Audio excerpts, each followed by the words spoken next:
No, it's honestly really trippy. I haven't just been through Pan Pacific Park in, I guess, 2022? That started about 3 years, dude. And it's just a bit of a trippy feeling.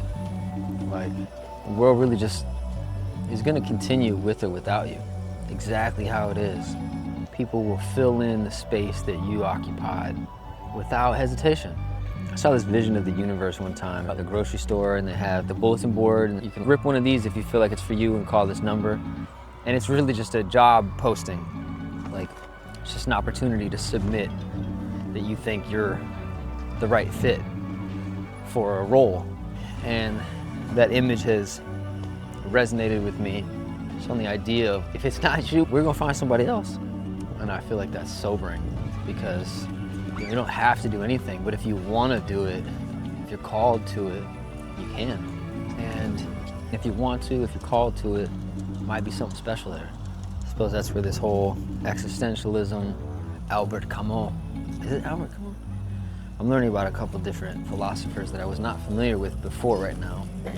One of them is Guy Debord, and yeah, Albert Camus, I think is his name.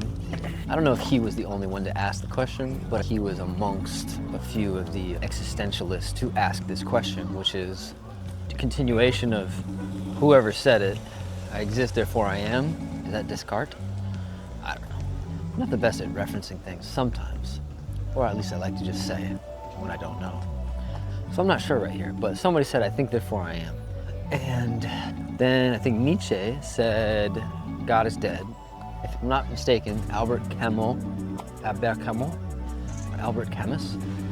he said something like the real question is suicide. Why shouldn't you? And why should you? What is that implication? Do you have a choice? And if you do, then whoa, how do you even break that down? I remember living in LA and I couldn't pay rent, and I spent the week at this park. And I parked my car over there a couple times and slept in it. One time I slept in the park on the grass because I tried couch surfing, found I'd rather be by myself than in company that was disorienting. It just brings back so much being here, because it's like really formative years where I asked really important questions to myself. I had already crossed that particular threshold of why should I stay? But it didn't stop the intensity. The question might have still been there, and I thought I had an answer, but even that line of inquiry by itself is scary. I think that's also something super intimidating about LA, is thrusting of celebrity identity culture. Maybe I'm just fucked up from this and I got my own weird trauma because my dad is a celebrity, and I've grown up with some of that texture in my field, in my experience. But Los Angeles definitely has it more than, let's say, Waco, Texas, or Austin or Dallas, Texas, that's for sure. And definitely has it more than Tokyo. So there's some kind of culture like being performative, a performance. Learn about this Guy Debord, society, the spectacle, and man, that shit is in LA, that's for sure. They're like, what does it really want from us? Our identity, what is that? Where our soul meets society? Identity, the sense of I am, where your individual sense of identity or identity sensation lodges in the body, and where that mental signal from individuality meets the collective. I remember feeling really alone because of that.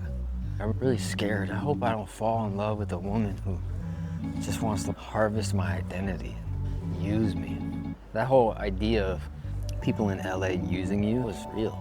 I experienced it so many times. I'm not even that famous, I guess you could say. Just to say that there are people that are more exposed to this texture of celebrity, identity, confusion more than me. Not to say that mine is not meaningful or anything like that. But yeah, I remember being really afraid of that. And I guess paired with that is the idea of you could be attracted to something that's bad for you. That really scared me. My own dad had an affair, and a lot of his music catalog was like about, not all of it, but like Wang Dang, Sweet and Tang, Cat Scratch Fever, Little Miss Dangerous, about love and romance. It was also about the sexualization of romance, really. So I felt afraid of my own sexuality because I saw how it almost broke my family in half. I was frightened by that, I guess. I just wanted to be really careful. So then that made it difficult to trust people, I guess you could say. Trust issues, and notice myself repeating. And I'm not saying that my experience is worse than anybody else's. Just this feeling of LA is a place where identity is harvested, and it's dangerous to trust people. Meanwhile, a literal robot car just pulled up. And I'm pretty sure there's nobody in it. Like it's picking someone up, maybe? Just what a wild place. What a wild moment in culture. Whatever. How's this guy getting around? Somebody tell the robot to move. Oh my God, it moved? Where's it going now? There's nobody in the car. What? There's nobody in that car. Pretty trippy. Yeah, a couple things are just coming back as flashes of awareness. A lady just got in the robot car. What a trip. I'm so glad I found my wife. I'm so glad we found each other. I did take the time, but during me taking the time, I thought I was wasting time several times. I didn't always feel like I was taking my time. At some point, I realized I had to take my time. If I rushed that, then nothing I found would be sustainable or worthwhile, because I'd be some fake version of myself, or some kind of unsustainable sense of identity. But there's good people everywhere, man. So we keep on keeping on.